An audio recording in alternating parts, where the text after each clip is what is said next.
आज की कहानी एक स्पेनिश क्राइम थ्रिलर है जहां पर एक फैमिली मैन है जो एक अपार्टमेंट के 7th फ्लोर पर रहता है। अब कहानी आगे ऐसे बढ़ती है जहां पर हम उसको अपने बच्चों को स्कूल ड्रॉप करते हुए देखते हैं, लेकिन आज बच्चे लिफ्ट के बजाय सीढ़ियों से जाने की जिद पकड़ लेते हैं।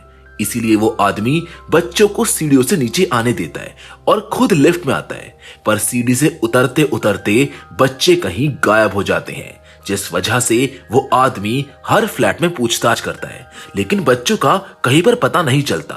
अब उसके बच्चों के साथ क्या हुआ है ये जानेंगे हम आज की इस कहानी में। इसलिए अब समय को और वेस्ट ना करते हुए चलिए शुरू करते हैं इस कहानी को। Hollywood to the screen presenting the 7th floor. कहानी की शुरुआत में हमें सेबेस्टियन नाम के एक लॉयर को दिखाया जाता है जो एक बड़ी लॉ फर्म में काम करता है। अच्छा, वैसे मैं आपको बता दूं कि वो एक इम्पोर्टेंट केस लड़ रहा है जिसकी आज आखिरी सुनवाई है। तभी उसकी असिस्टेंट कॉल करके कहती है कि सर आप जल्दी आ जाइए वरना प्रॉब्लम हो जाएगी। जिस पर सेबेस्टियन कहता है कि हाँ मैं जानता हूँ कि इस केस की इम्पोर्टेंस क्या है, तुम फिक्र मत करो, मैं वक्त से पहले पहुंच जाऊंगा। असल में दोस्तों, सेबेस्टियन और उसकी वाइफ के बीच ना थोड़ी प्रॉब्लम्स है, जिस वजह से उसकी वाइफ अलग रह रही है और बच्चे भी उसी के साथ हैं। आज सेबेस्टियन उनको पिक करके स्कूल में ड्रॉप करने वाला है, जिसके बाद वो कोर्ट जाएगा। उसकी वाइफ बच्चों के साथ सिटी के एक बड़े अपार्टमेंट में रहती है जिसका फ्लैट 7th फ्लोर पर है। दूसरी ओर सेबेस्टियन अपार्टमेंट की पार्किंग लॉट में पहुंचता है और तब उसको उसकी बहन का कॉल आता है जो उसको कहती है कि मेरा एक्स हस्बैंड मुझे अपने साथ रहने के लिए कह रहा है और जान से मारने की धमकी भी दे रहा है, इसलिए तुम बताओ कि मैं क्या करूं। सेबेस्टियन कहता है कि वो एक नंबर का डरपोक है, इसीलिए तुम मत डरो, फिलहाल मैं एक इंपॉर्टेंट मीटिंग में हूँ, मैं बाद में कॉल करता हूँ। तभी उस अपार्टमेंट का मैनेजर वहां पर आता है जो सेबेस्टियन को अच्छे से जानता है। उसके बाद सेबेस्टियन लिफ्ट में चढ़ता है जहां पर उसको एक दाढ़ी वाला आदमी मिलता है। सेबेस्टियन को इस आदमी से पहले ही बहुत चिढ़ थी, लेकिन वो आदमी चुपचाप अपने फ्लोर पर उतर जाता है और सेबेस्टियन 7th फ्लोर पर। अब सेबेस्टियन अंदर आता है तो उसकी वाइफ डेलिया कहती है कि तुम दरवाजा नॉक करके नहीं आ सकते थे क्या, जिस पर सेबेस्टियन को उसको सॉरी कहना पड़ता है। जहां आगे वो बच्चों के बारे में पूछता है। उसकी वाइफ बताती है कि वो कमरे में छुपे हुए हैं और तुमको सरप्राइज करना चाहते हैं। अच्छा दोस्तों, इनके 2 बच्चे हैं, बेटे का नाम है लूका और बेटी का नाम है लूना। सेबेस्टियन उनके कमरे के पास जाता है तो दोनों सेबेस्टियन को डराते हैं और वो भी डरने की एक्टिंग करके उन्हें खुश करने की कोशिश करता है। जिसके बाद डेलिया उसे कुछ पेपर साइन करने को कहती है। वो कहती है कि मैं बच्चों को लेकर स्पेन जा रही हूँ अपने डैड के घर, मुझे बस तुम्हारी तरफ से सिग्नेचर चाहिए। सेबेस्टियन पूछता है फिर मैं बच्चों से कैसे मिलूंगा और तुम अपने डैड के घर क्यों जाना चाहती हो। डेलिया बताती है कि मेरे डैड की तबीयत बहुत ज्यादा खराब है, उनका मेरे अलावा कोई नहीं है। तुम भूल गए क्या तुम्हारे लिए कितना कुछ किया है उन्होंने, अगर वो ना होते तो तुम इस पोजीशन पर कभी नहीं होते। ये सुनकर वो कहता है कि मैं साइन बाद में कर लूंगा, पहले बच्चों को स्कूल छोड़कर आ जाता हूँ। ऊपर से आज एक इम्पोर्टेंट क्लाइंट की लास्ट मीटिंग है तो उसको भी देखना है। जिस पर डेलिया कहती है कि तुम्हारे क्लाइंट तो सारे क्रिमिनल्स हैं और तुम्हारे जैसे लॉयर्स बस क्रिमिनल्स के लिए काम करते। खैर तुम कुछ भी करो पर साइन करना मत भूलना, और हाँ बच्चों को सीढ़ियों से मत लेकर जाना, उन्हें अपने साथ लिफ्ट में लेकर जाना। और ये लो, ये है लूना की टैबलेट, इसे उसके टीचर को दे देना, वो टाइम पे लूना को दे देगी। ये कहकर वो अपने ऑफिस के लिए निकल जाती है। अच्छा दोस्तों, यहाँ पर एक और इम्पोर्टेंट चीज है जो आपको बतानी है। लूना को कोई हेल्थ प्रॉब्लम है जिसकी वजह से रोज उसको ये टैबलेट लेनी पड़ती है। डेलिया के जाने के बाद सेबेस्टियन दरवाजा लॉक करके बच्चों को लिफ्ट के पास लेकर जाता है। वो लूका को एक फोन देकर कहता है कि बेटा सिर्फ इमरजेंसी में इस फोन को इस्तेमाल करना। जिसके बाद हम देखते हैं कि लिफ्ट का दरवाजा खुलता है तो बच्चे कहते हैं कि डैड लिफ्ट में जाना एकदम बोरिंग होता है, आप हमें सीढ़ियों से लेकर चलो। सेबेस्टियन कहता है कि तुम्हारी माँ ने कहा है कि तुम्हें सीढ़ियों से लेकर नहीं जाना है, पर बच्चे जिद करने लगते हैं, इसीलिए सेबेस्टियन को मानना पड़ता है। लेकिन सेबेस्टियन लिफ्ट से ही जाता है। इसी बीच सेबेस्टियन को उसकी बहन के पति का मैसेज आता है कि ये सारी तुम्हारी गलती है और इसके लिए तुम जरूर पछताओगे, बट सेबेस्टियन उसको सीरियसली नहीं लेता। अब अचानक से ना बीच में लिफ्ट रुक जाती है।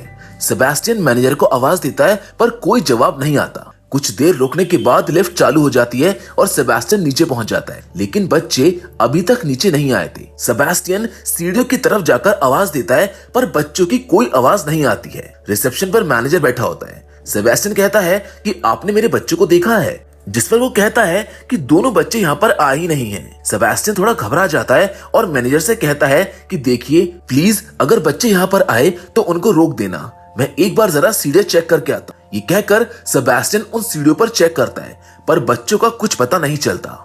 अब सेबेस्टियन फिर से नीचे आकर मैनेजर से पूछता है, जिस पर वो कहता है कि शायद बच्चे नतालिया के घर पर होंगे, वो अक्सर वहाँ पर खेलने जाते हैं। इसीलिए सेबेस्टियन नतालिया के घर कॉल करता है पर नतालिया कहती है कि लूना और लूका तो यहाँ पर आ ही नहीं है। सेबेस्टियन बेचारा और ज्यादा परेशान हो जाता है कि अगर बच्चे वहाँ पर भी नहीं गए तो ये बच्चे गए कहाँ पर हैं। 6th फ्लोर से एक औरत आकर बताती है कि जब मैं घर आई तो आपके बच्चे 6th फ्लोर से उतर रहे थे, पर तब मुझको कॉल आया और मैं अपने फ्लैट में चली गई। अब मैनेजर कहता है कि 3rd फ्लोर पर एक पुलिस ऑफिसर है, शायद हम उससे मदद मांग सकते हैं। जिसके बाद सेबेस्टियन और मैनेजर उसके घर पर जाते हैं। पुलिस ऑफिसर कहता है कि हो सकता है कि जब बच्चे नीचे आए हो तो रिसेप्शन और मैनेजर ने उनको नहीं देखा हो, शायद वो स्कूल चले गए होंगे। अब सेबेस्टियन बच्चों के स्कूल में कॉल करता है, जहाँ से उसको पता चलता है कि दोनों बच्चे स्कूल नहीं आए हैं। अब सेबेस्टियन के अंदर डर बैठ जाता है। पुलिस ऑफिसर कहता है कि देखिए आप डरिए मत, मैं पुलिस स्टेशन में अभी इन्फॉर्म कर देता हूँ। ये कहकर वो कॉल करने चला जाता है। तभी डेलिया सेबेस्टियन को कॉल करती है, लेकिन सेबेस्टियन टेंशन में कॉल कट कर देता है। जिसके बाद वो अपार्टमेंट के हर फ्लैट का दरवाजा खोल के सब जगह पूछताछ करता है। 2-3 फ्लोर्स पर पूछताछ करने के बाद नीचे से पुलिस ऑफिसर आवाज देता है तो सेबेस्टियन नीचे आता है। पुलिस ऑफिसर ने पुलिस स्टेशन में इन्फॉर्म कर दिया था, लेकिन वो सेबेस्टियन से पूछता है कि अगर बच्चों को किसी ने किडनैप किया है तो वो फिरौती मांग सकते हैं, जिनकी डिमांड 80,000 से 1 लाख तक होगी। क्या तुम उतने पैसे का इंतजाम कर पाओगे? सेबेस्टियन कहता है सर बच्चे इसी अपार्टमेंट में ही होंगे, उन्हें कैसे कोई किडनैप कर सकता है। पर ऑफिसर कहता है कि हमको हर एंगल से सोचना होगा। सेबेस्टियन अगर तुमने अभी पैसे अरेंज कर लिए तो बच्चों को छुड़ाने में आसानी होगी। जिसके बाद वो पुलिस ऑफिसर कहता है कि मैं पुलिस स्टेशन में चेक करता हूँ कि इस अपार्टमेंट में कोई क्रिमिनल रिकॉर्ड वाला आदमी रहता है या फिर नहीं। और हाँ तुम डरो मत, क्योंकि बाहर सिक्योरिटी के लिए 2 कांस्टेबल्स भी हैं। और सबसे इम्पोर्टेंट, किसी से बात मत करना। सेबेस्टियन कहता है लेकिन सर मुझको अपनी वाइफ को बताना पड़ेगा। पुलिस ऑफिसर कहता है कि ठीक है, सिर्फ उसको इन्फॉर्म कर दो। सेबेस्टियन डेलिया को कॉल करता है तो वो पूछती है कि तुमने मेरा कॉल कट क्यों किया और तुमने लूना की टेबलेट उसके टीचर को दी या फिर नहीं। सेबेस्टियन कहता है कि नहीं। वो डांटते हुए इसको कहती है कि अगर टेबलेट नहीं दी तो लूना की तबीयत खराब हो जाएगी, इतने गैर जिम्मेदार तुम कैसे हो सकते हो। थोड़ा सोचने के बाद सेबेस्टियन उसको बताता है कि एक्चुअली में दोनों बच्चे मिल नहीं रहे हैं, वो दोनों सीढ़ियों से उतर रहे थे और फिर ना जाने कहां चले गए, वो कहीं गायब हो गए हैं। मैं और 3rd फ्लोर वाला पुलिस ऑफिसर अभी तक उनको ढूंढ रहे हैं, देखते हैं कब तक मिलते हैं। ये सुनकर डेलिया उस पर भड़क जाती है कि तुम कैसे बाप हो, बच्चों को संभाल में नहीं पा रहे थे। लेकिन सेबेस्टियन कहता है कि देखो तुम फिक्र मत करो, मैं कैसे भी करके उनको ढूंढ निकालूंगा। अब इसी बीच सेबेस्टियन को उस दाढ़ी वाले आदमी पर शक होता है कि कहीं उसने बच्चे को किडनैप तो नहीं कर लिया। इसीलिए वो तुरंत मैनेजर को लेकर उसके घर जाता है। जहां पहुंचने पर वो दाढ़ी वाला आदमी दरवाजा थोड़ा सा खोलकर पूछता है कि क्या हुआ, लेकिन सेबेस्टियन जबरदस्ती अंदर घुसकर हर जगह अपने बच्चों को ढूंढने लग जाता है, पर उसको वहां पर कोई नहीं मिलता। वो उस आदमी की शर्ट पकड़कर पूछता है कि मेरे बच्चे कहाँ हैं, जिस पर वो आदमी कहता है कि तुम्हारे बच्चे कहाँ हैं मुझको नहीं पता।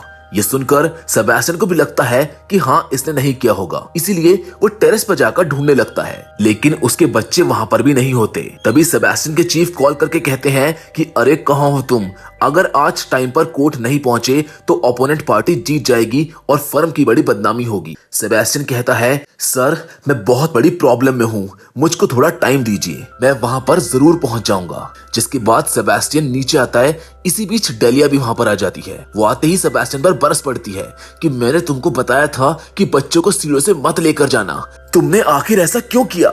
सेबेस्टियन बेचारा कुछ नहीं बोल पाता। डेलिया कहती है तुमने नतालिया के घर चेक किया। सेबेस्टियन कहता है कि मैंने कॉल तो किया था पर बच्चे वहां पर नहीं थे, लेकिन डेलिया खुद जाकर देखना चाहती थी। इसलिए दोनों नतालिया के घर जाते हैं तो नतालिया पूछती है कि बच्चों का कुछ पता चला क्या, पर डेलिया उसको घूर कर अंदर जाकर बच्चों को आवाज देती है। नतालिया को बुरा लगता है कि डेलिया को उस पर विश्वास नहीं हो रहा है। अब बच्चों को वहां पर ना पाकर डेलिया नतालिया से सॉरी कहती है और फिर वो दोनों लिफ्ट से नीचे आ जाते हैं। तभी डेलिया लिफ्ट रोककर पूछती है कि सच बताओ, तुमने बच्चों को कहां पर रखा है? तुम नहीं चाहते ना कि मैं बच्चों को लेकर स्पेन जाऊं, इसीलिए तुम ये नाटक कर रहे हो ना। सेबेस्टियन उसको समझाता है कि वो मेरे भी बच्चे हैं और मैं अपने बच्चों के साथ ऐसा क्यों करूंगा। इतने में ही सेबेस्टियन का चीफ उसको कॉल करके पूछता है कि अरे तुम कोर्ट आओगे या फिर नहीं। सेबेस्टियन उनसे चिल्लाकर कहता है कि मेरे बच्चे लापता हो गए हैं, समझे आप, और मैं उनको ढूंढ रहा हूँ और मैं कोर्ट तब तक नहीं आऊंगा जब तक वो मुझको मिल नहीं जाते। ये सुनकर डेलिया को विश्वास हो जाता है कि सेबेस्टियन सच कह रहा है और वो भी परेशान है कि बच्चे मिल नहीं रहे हैं। फिर वो सेबेस्टियन को सॉरी कहती है और दोनों मिलकर बच्चों को ढूंढने में लग जाते हैं। रिसेप्शन में रेडियो पर न्यूज आती है कि आज जिस केस में सेबेस्टियन हाजिर होने वाला था उसके ना जाने से फैसला ओपोनेंट के पक्ष में सुना दिया गया है। अब सेबेस्टियन के दिमाग की बत्ती जलने लगती है और वो कहता है कि ओ माय गॉड, मेरा ओपोनेंट चाहता था कि मैं आज कोर्ट ना जाऊं ताकि वो जीत जाए, इसलिए उसने मेरे बच्चों को किडनैप करवाया और अब वो केस जीत गया है। हो सकता है कि वो हमारे बच्चों को छोड़ देगा। ये सुनकर सेबेस्टियन ओपोनेंट के लॉयर को कॉल करके पूछता है कि तुमने बहुत गंदा खेल खेला है, अब तो तुम जीत गए हो ना, तो उनको वापस भेज दो। पर वो लॉयर पूछता है कि तुम क्या बात कर रहे हो और किसको भेज दो। सेबेस्टियन कहता है कि मजाक मत करो, मैं जानता हूँ कि तुमने मेरे बच्चों को किडनैप किया है ताकि मैं कोर्ट ना आऊं और तुम्हारा मकसद पूरा हो जाए, मेरे बच्चों को वापस कर दो। लेकिन वो लॉयर कहता है कि अरे हम घटिया लोग जरूर हैं, लेकिन इतने गिरे हुए भी नहीं है कि इस केस को जीतने के लिए तुम्हारे बच्चों को किडनैप करें। और हाँ, हमने तुम्हारे बच्चों को किडनैप नहीं किया है। बेचारा सेबेस्टियन पूरी तरह से टूट जाता है। इतने में वो पुलिस ऑफिसर लौट आता है जिसके हाथ में इस अपार्टमेंट के एक आदमी की फाइल होती है। उसका प्रीवियस क्रिमिनल रिकॉर्ड है। मैनेजर कहता है कि ये आदमी तो सेकंड फ्लोर पर रहता है। ये लोग उसके घर पर जाते हैं लेकिन दरवाजा बंद होता है। सेबेस्टियन मैनेजर से कहता है कि इस फ्लैट की एक चाबी ले आओ, पर पुलिस ऑफिसर कहता है कि बिना वारंट के हम किसी के घर में ऐसे घुस नहीं सकते हैं। सेबेस्टियन कहता है कि मैं एक लॉयर हूँ, लीगली कोई प्रॉब्लम हो तो मैं फेस करने को तैयार हूँ, आप इसकी टेंशन मत लो, मैं इस घर को चेक करने के लिए कुछ भी कर सकता हूँ। जिसके बाद ये लोग घर को चेक करते हैं पर वहां पर भी बच्चे नहीं होते, इसीलिए सेबेस्टियन अपार्टमेंट के हर उस घर को खोलकर देखना चाहता है जो कि बंद पड़ा है। पुलिस ऑफिसर फिर समझाता है कि अगर बच्चे इस अपार्टमेंट में होते तो अब तक हमको मिल चुके होते। मुझको तो एक किडनैपिंग का केस लग रहा है, जरूर किडनैपर्स कॉल करके फिरौती की रकम मांगने वाले होंगे।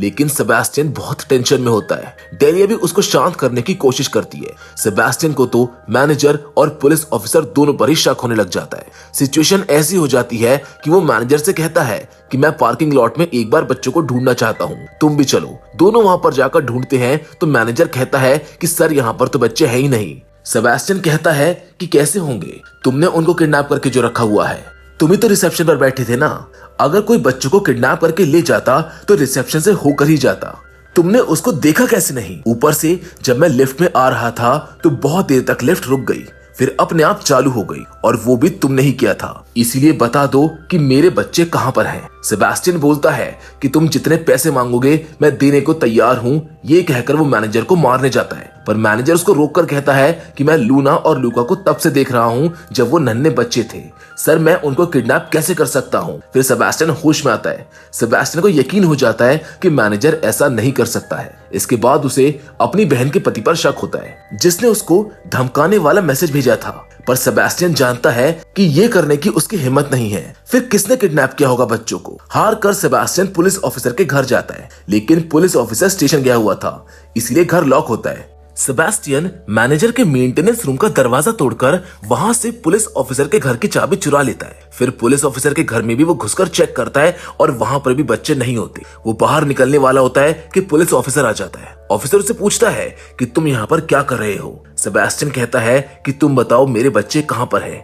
मैं तुमको मुंह मांगी रकम दे सकता हूँ, मुझको बताओ मेरे बच्चे कहाँ हैं? जिस पर पुलिस ऑफिसर कहता है कि सुबह से मैं अपना बाकी काम छोड़कर तुम्हारे बच्चों को ढूंढने में लगा हुआ हूँ और तुम हो कि किडनैपर मुझको ही बना रहे हो। ये कहकर वो सेबेस्टियन के मुंह पर एक पंच कर देता है और कहता है कि तुम बहुत बुरी सिचुएशन में हो, इसीलिए तुम हर किसी पर शक कर रहे हो, पर मेरी बात मानो, मैं तुम्हारी मदद करने की कोशिश कर रहा हूँ और मुझको करने दो। और अब जाकर सेबेस्टियन को उस पर विश्वास होता है। इतने में ही डेलिया ऊपर से सेबेस्टियन को बुलाती है कि किडनैपर का कॉल है फिरौती के लिए, जल्दी आओ। सेबेस्टियन तुरंत ऊपर भागता है और किडनैपर से बात करता है। किडनैपर कहता है कि अगर बच्चों को देखना चाहते हो तो 2 घंटे के अंदर चुपचाप $1,00,000 दे दो, और अगर पुलिस की मदद ली तो मैं बच्चों को काट कर तुम्हारे घर भिजवा दूंगा। इसका ध्यान रहे। और हाँ, इसके बाद हम इस नंबर पर कॉल नहीं करेंगे, तुम अपना पर्सनल नंबर हमको दे दो। सेबेस्टियन भी अपना नंबर उनको दे देता है। किडनैपर कहता है कि 2 घंटे के बाद हम कॉल करेंगे, तुम पैसों का इंतजाम कर लेना।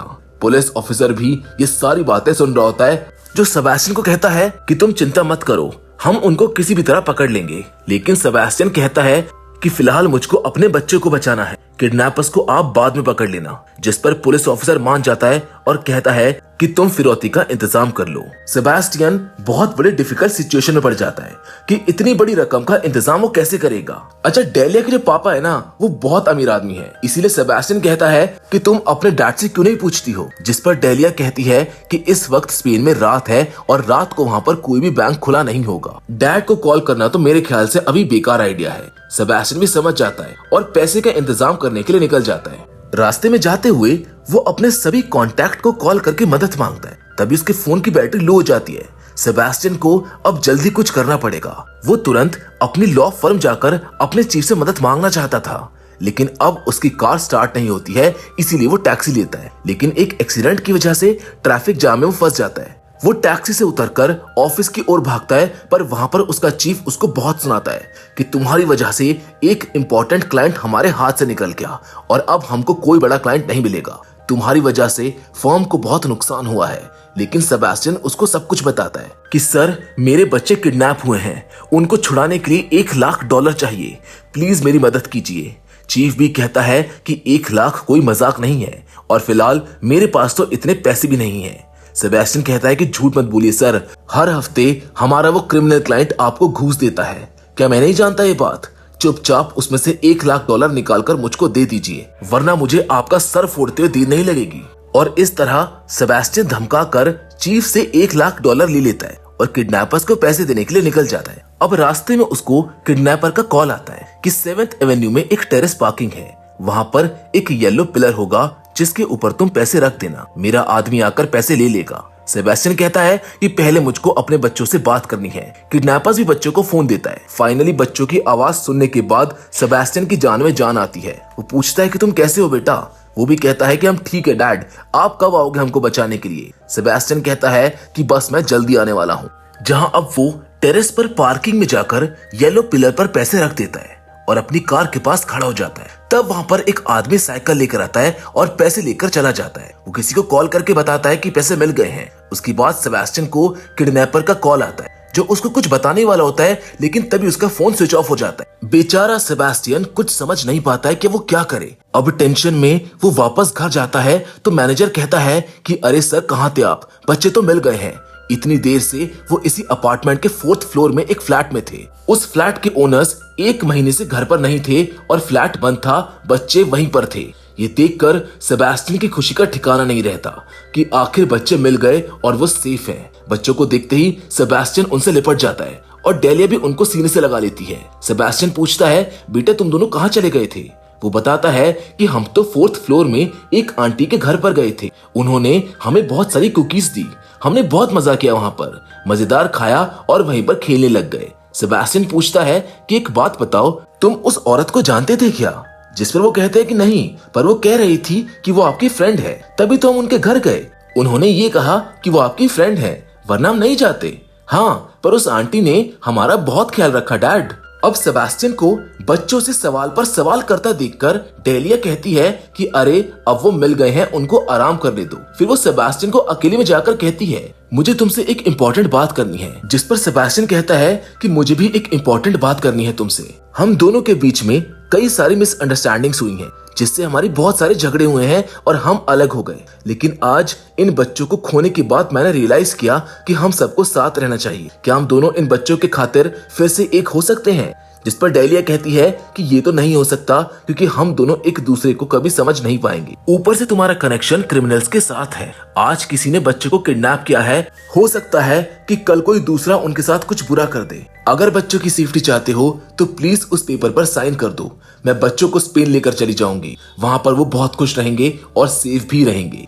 फाइनली सेबेस्टियन को भी लगता है कि ये ठीक कह रही है, इसीलिए वो पेपर पर साइन कर देता है। उस रात को जल्दी फ्लाइट टिकट बुक करके डेलिया बच्चों को लेकर स्पेन के लिए निकलने लगती है। सेबेस्टियन बहुत दुखी होता है क्योंकि वो बच्चों से कभी भी अलग नहीं होना चाहता था। यहाँ सेबेस्टियन जाना तो चाहता था, लेकिन जब डेलिया खुद कह चुकी है कि वो एक नहीं हो सकते तो वो बेचारा क्या ही कर सकता है। जिसके बाद हम देखते हैं कि डेलिया बच्चों के साथ टैक्सी में एयरपोर्ट के लिए निकल जाती है, जबकि उधर सेबेस्टियन सीढ़ियों से 7th फ्लोर पर अपने घर की ओर जाने लगता है और तब उसको 4th फ्लोर का वो फ्लैट दिखता है जिसमें किडनैपर ने बच्चों को रखा हुआ था। वहाँ पर एक औरत सफाई कर रही होती है। सेबेस्टियन पूछता है कि यहाँ पर एक क्राइम हुआ है और आप इसको साफ कर रही हैं, ऐसे तो एविडेंस मिट जाएगा।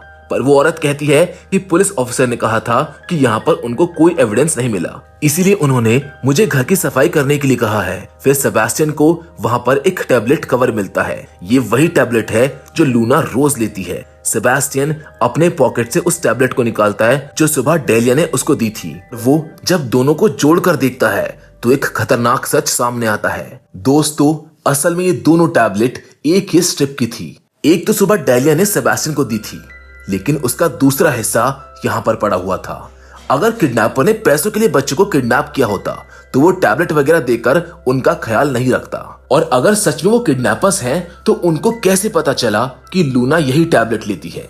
ये दोनों टैबलेट्स एक ही स्ट्रिप से कट करके निकाली गई थी।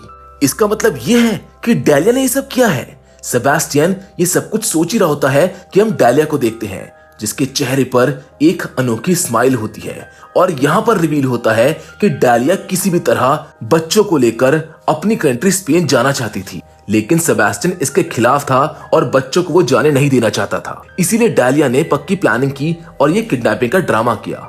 उसने कुछ लोगों को इस काम पर लगाया और लूना का टैबलेट भी उनको दिया ताकि वो ठीक टाइम पे उसको दे सके। और अब जब सेबेस्टियन को पूरी बात समझ में आती है तो वो तुरंत एयरपोर्ट के लिए निकल जाता है। वहां डेलिया और बच्चे एयरपोर्ट के अंदर जा चुके थे।